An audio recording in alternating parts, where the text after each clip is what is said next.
ब्रह्मांड की सबसे प्राचीनतम कहानियों में से आज हम वो कहानी सुनाएंगे जिसका सृजन पूरे ब्रह्मांड के सृजन से पहले हुआ। तब न देव थे, न असुर, न जीव था, न जंतु, न जल था, न अग्नि, न वायु, न भूमि। समष्टि के शून्य में विराजती एक शक्ति, कालातीत और कालों के नियंता।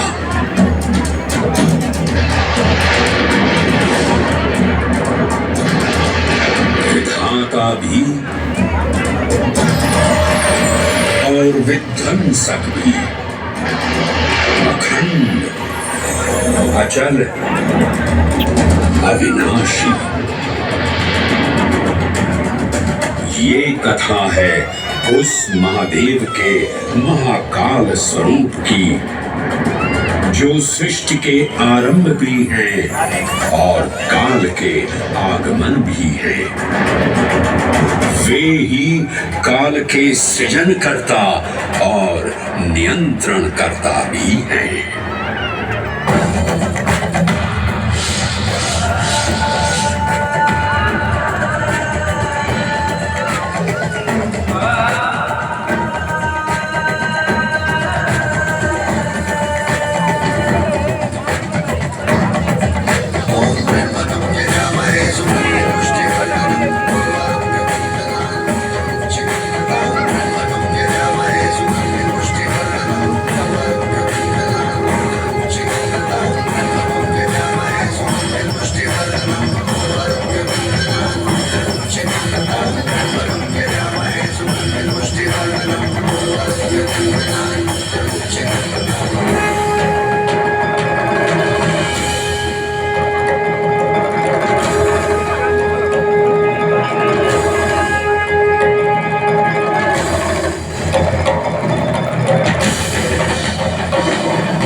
निर्विकार होते हुए भी अपनी माया से विराट विश्व का आकार धारण करने वाले महाकाल,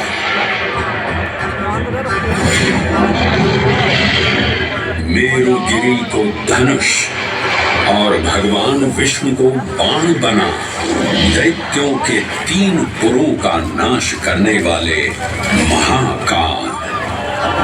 वो महाकाल जो तीनों लोकों में विद्यमान सभी शिवलिंगों में प्रधान है।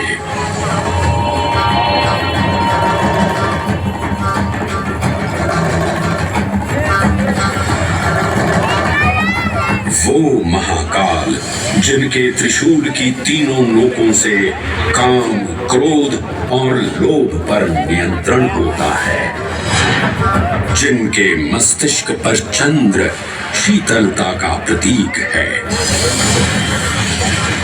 और जिनकी सवारी नंदी के 4 चरण सत्य, दया, दान और तप का चिन्ह है।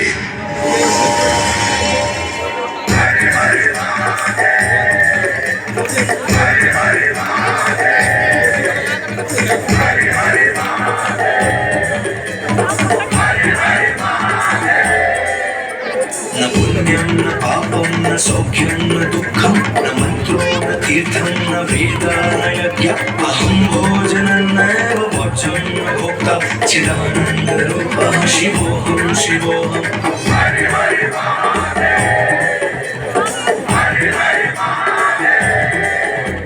अहं निर्विकल्पो निराकाररूपो विभक्त्वा च सर्वत्र सर्वेन्द्रियाणां न चासङ्गतं नैव मुक्तेन मे चिदानन्दरूपः शिवोऽहं शिवोऽहं चिदानन्दरूपः शिवोऽहं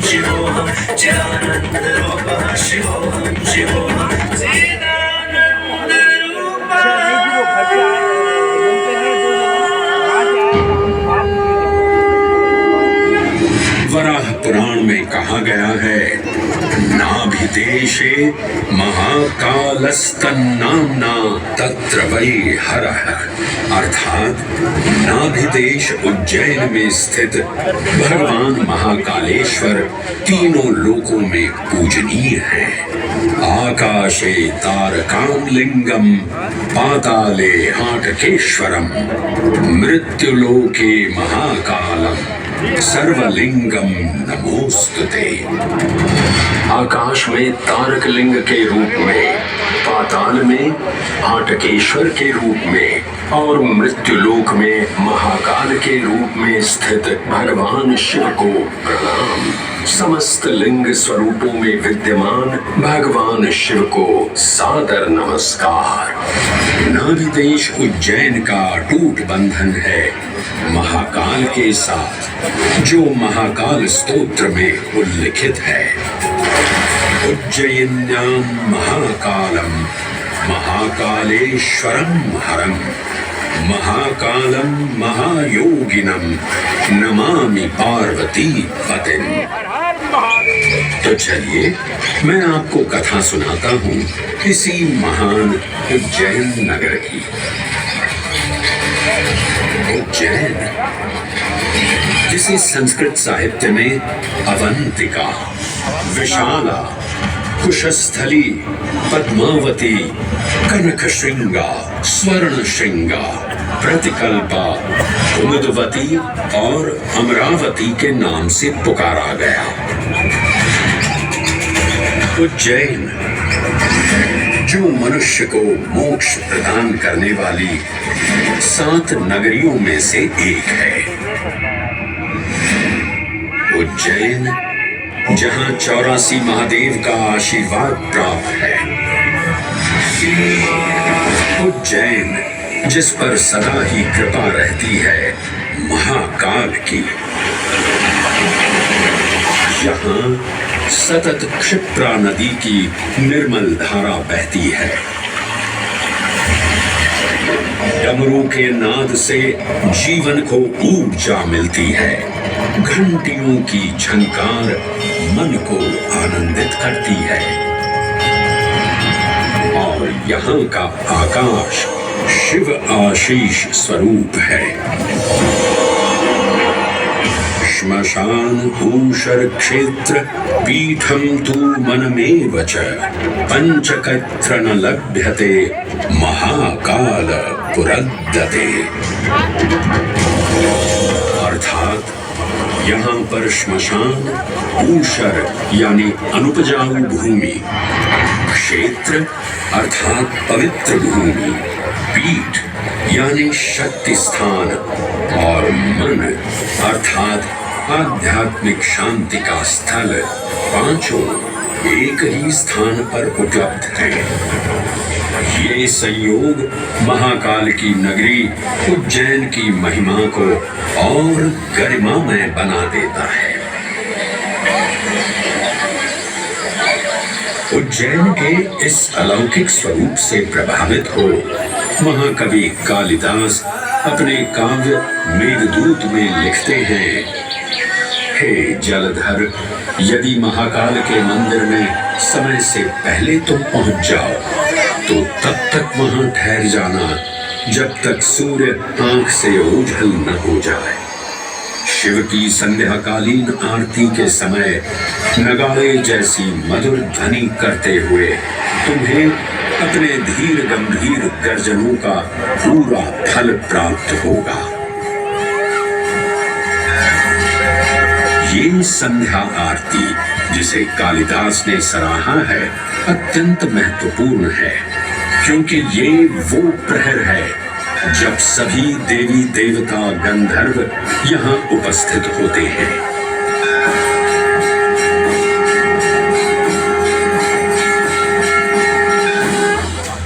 उज्जैन की महिमा अद्वितीय है।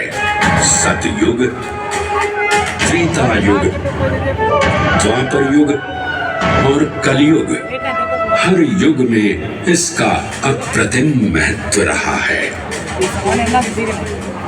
इस काल यात्रा में सबसे पहले आपको सतयुग के उस कालखंड में ले चलता हूँ जहाँ देव और दानव एकत्रित हैं समुद्र मंथन करने के लिए।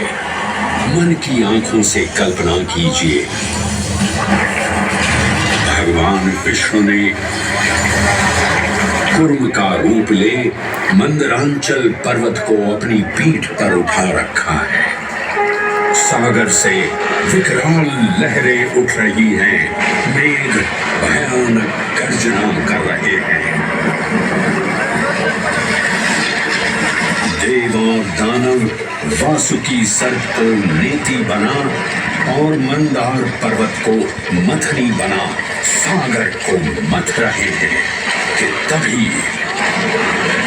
जल का पाप कालकूट विष निकलता है और पूरी सृष्टि को अपने ताप से झुलसाने लगता है। इस भयावह स्थिति ने देवताओं और असुरों के बीच हाहाकार मचा दिया। ये कैसा अनर्थ है? लक्ष्य था अमृतत्व का, पर अब मृत्यु की विकराल छवि हमारी आंखों के समक्ष मंडरा रही है। इस भयंकर संकट से केवल वही उद्धारकर्ता मुक्ति दिला सकते हैं जो समस्त विश्व के परम संरक्षक हैं।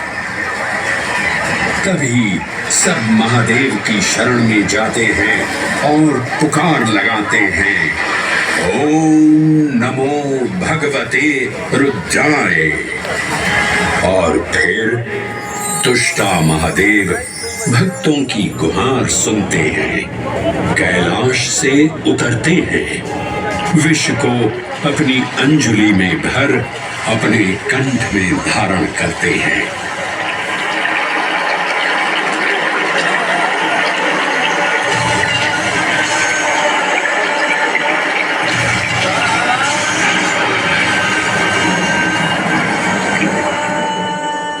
अंततो गत्वा सागर मंथन से अमृत कलश प्रकट होता है।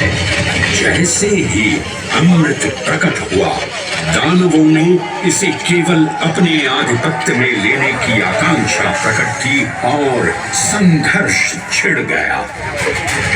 आज यदि हम इस अमृत को प्राप्त कर सकें, तो हम देवताओं पर हमेशा के लिए प्रभुत्व स्थापित कर पाएंगे। अमृत अपात्र हाथों में ना जा पाए, क्योंकि ये अपनी शक्ति का असीम दुरुपयोग करेंगे। इस अराजकता के परिणाम स्वरूप अमृत की कुछ बूंदें छलकी और पृथ्वी तक पहुंच गई। 4 स्थलों पर स्पर्श हुआ इन बूंदों का, हरिद्वार, प्रयागराज, नासिक और उज्जैन। अमृत की इन्हीं बूंदों के कारण उज्जैन में हर 12 वर्ष पर कुंभ सिंहस्थ मेले का आयोजन होता है। भगवान शिव की लीला देखिए, लोक कल्याण के लिए स्वयं विषपान किया और अपनी नगरी पर अमृत वर्षा करवाई। अमृत की पावन बूंदों से अभिसिंचित ये दिव्य उज्जैन भूमि रामायण के पृष्ठों में भी सम्मिलित हुई। सतयुग के बाद त्रेता युग में माता सीता की खोज में वानर सेना का यहाँ आगमन हुआ।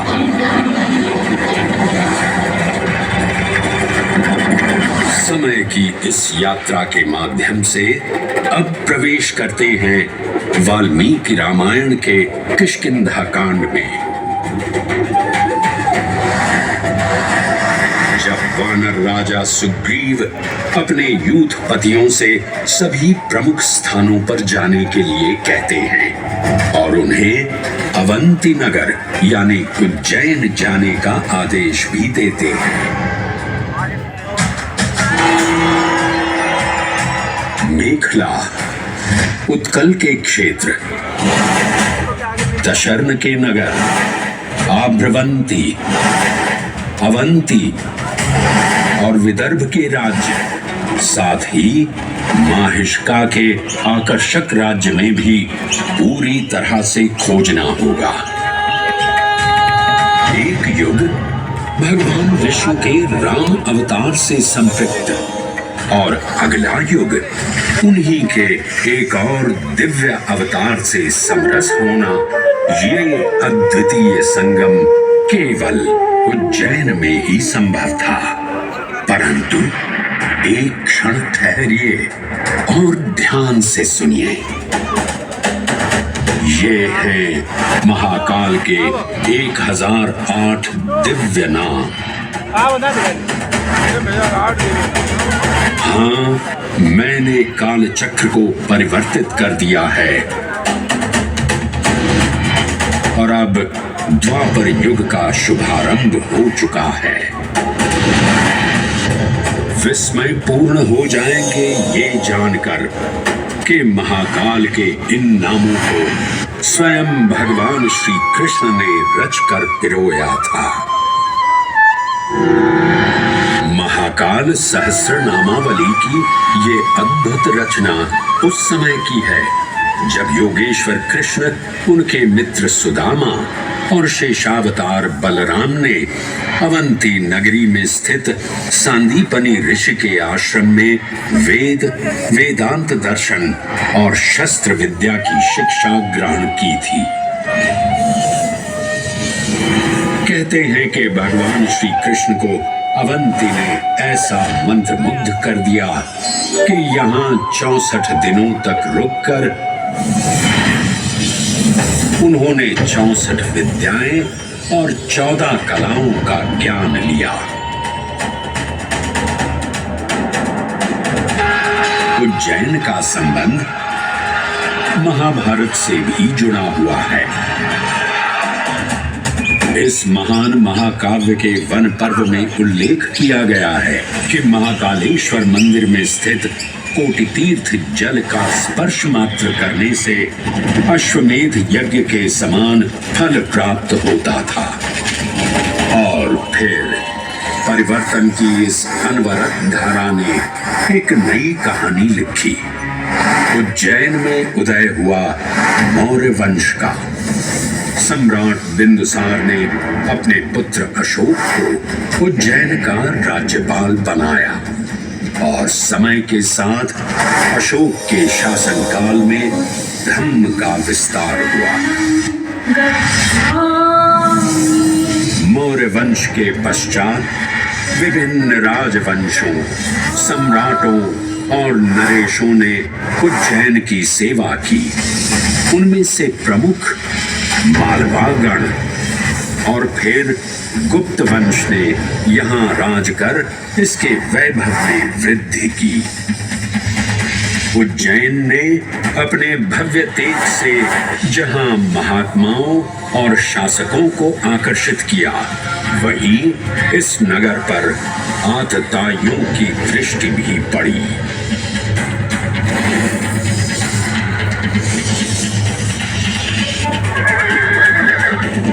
शक मध्य एशिया की खानाबदोश जनजाति थी, जिन्होंने उत्तर पश्चिमी और मध्य भारत के कुछ हिस्सों पर आक्रमण कर अपना शासन स्थापित किया।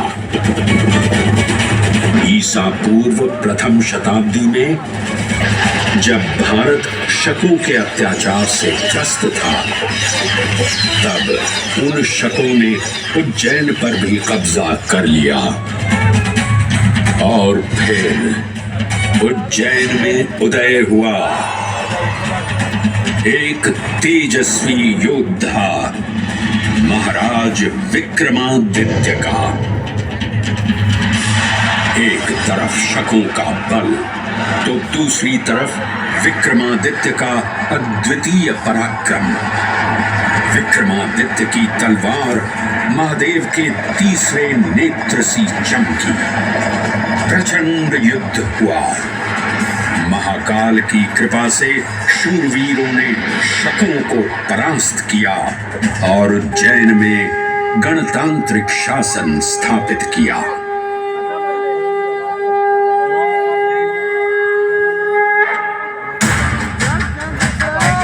इन्हीं महाबली विक्रमादित्य की राज्यसभा महाकाल मंदिर में ही प्रतिष्ठापित थी। आज भी इस मंदिर की घंटियों में विक्रमादित्य की वीरता और शौर्य की प्रतिध्वनि गुंजायमान होती है।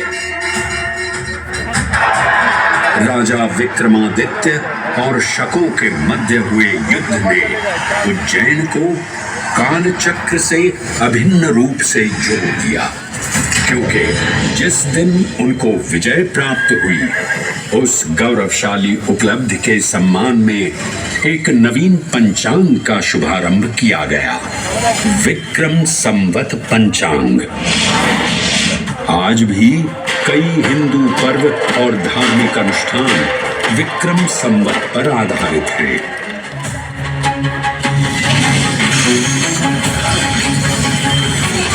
पृथ्वी की भौगोलिक कर्क रेखा इस पावन उज्जैन भूमि से होकर गुजरती है। लगभग 300 वर्ष पूर्व उज्जैन विश्व समय का प्रमुख संदर्भ बिंदु था। यही कारण है कि उज्जैन की वेदशाला में वराहमिहिर, आदित्य दास, ब्रह्मगुप्त, आर्यभट्ट और भास्कराचार्य जैसे महान विद्वान अनुसंधान और अध्ययन में तल्लीन रहते थे। खगोल शास्त्र का केंद्र,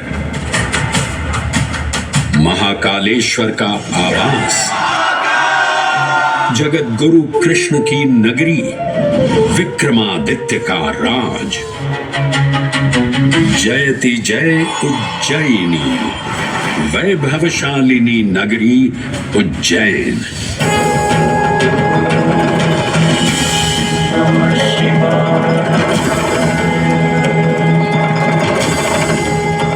श्वासों को शिव मंत्र से अलंकृत कर, मन को भाव की गंगा से निर्मल कर, जो भी उज्जैन में महादेव की शरण लेता है उसका कल्याण होना निश्चित है। आज सुनी सबने गाथा महाकाल की, दर्शन जिनके दुर्लभ हैं, नमन करे जिन्हें काल भी, चरण में जिनके है बसा। ये समस्त संसार कभी नहीं देखा होगा धरती पर ऐसा चमत्कार।